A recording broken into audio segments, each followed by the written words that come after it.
hard for me to have that analogy or compare that because I've spent so much time doing change in a virtual world even before COVID, just because of the nature of the job.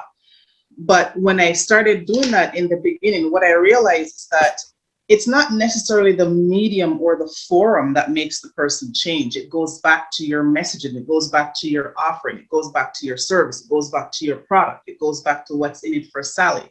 It goes back to the reason why the company wants to change. So what? Why can't we just leave things the way it is?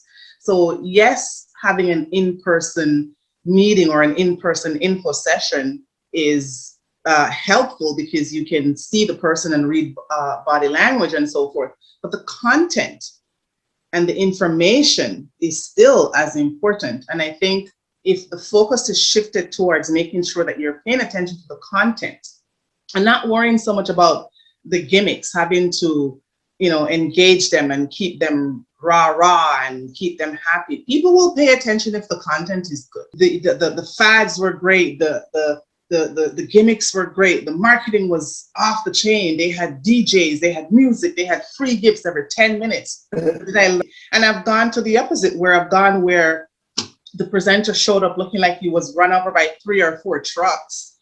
But the value that I got out of that was very significant. Why? Because of the content. I didn't care that he didn't have the greatest suit on, or I didn't get a free pass because I was the 10th person who showed up. He delivered content. He delivered something that was meaningful to me that I can go home and apply to my life. So to answer your question, how do I balance the two? Is always keeping my mind focused on the content. Why did I call Sally here today? Am I going to waste Sally's time? And am I going to make sure that when I call Sally today and I take her away for an hour, I better give her something enough that the next time I knock on her door, she's going to come again. Because if you give her crap, the next time she will not show up. She'll hit the delete button before she even open up your email.